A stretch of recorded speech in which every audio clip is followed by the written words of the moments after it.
Hello guys, and welcome to OSA's Grassroots Corner. Kudos to the NFF for this big decision to sanction the ref that was in charge of this match that you are seeing right now on your screen. That was a shameful penalty to have given away. Very bad. That penalty, led Rangers to winning that game against Bendel Insurance at the weekend. It was a shameful penalty to give away. I'm happy that the authorities also saw that and they have done the right thing.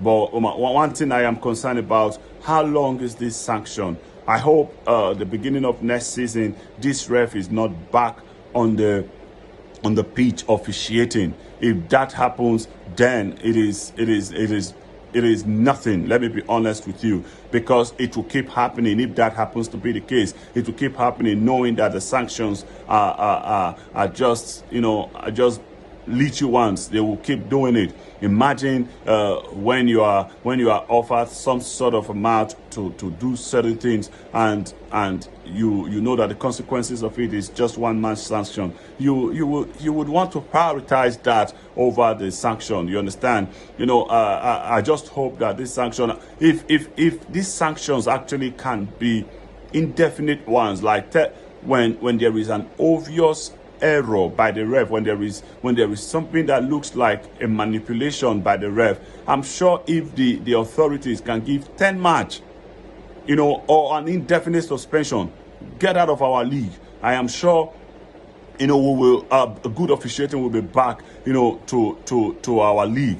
It is a shame that CAF competition, FIFA competition, whether cadet or senior professional level, no Nigeria official is invited. It is a shame. It is a shame. Whether as a lineman, whether as a video assistant referee, no, we don't even have that facility in Nigeria, so it can't even be it.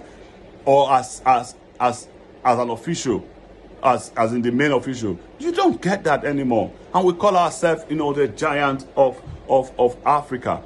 That needs to stop. We need to start changing the narrative. It has stood for too long, and we need to start changing the narrative. How do you change it? How do you change the officiating in Nigeria?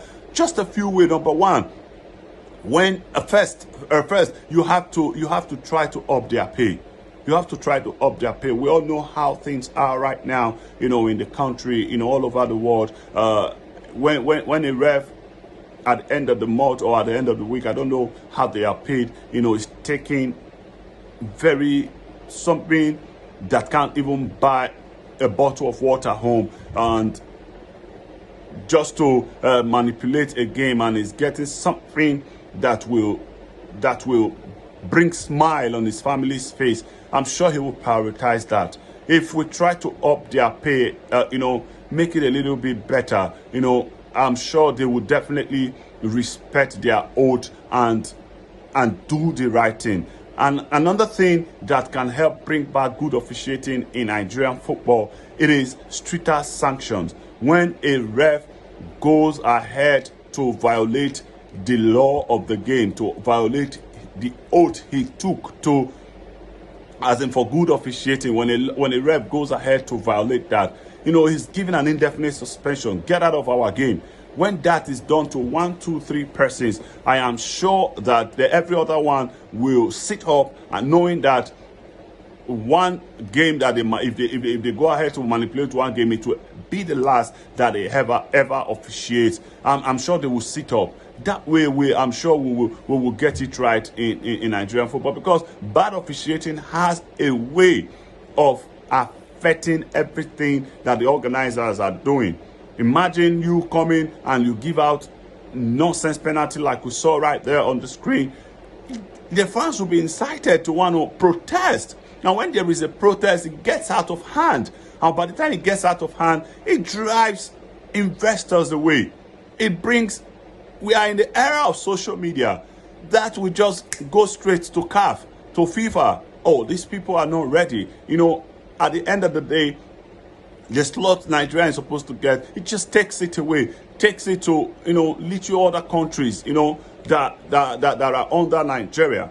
So my point is, we must we must do everything, start having good officiating to our football, because I believe the beginning of success in the game of football starts with good officiating. The NFF, you have done this well. We just hope next season we will have better officiating, stricter sanctions like for offenders, and of course not just that, even crowd offenders, stricter sanctions for whoever violates the law, stricter sanctions.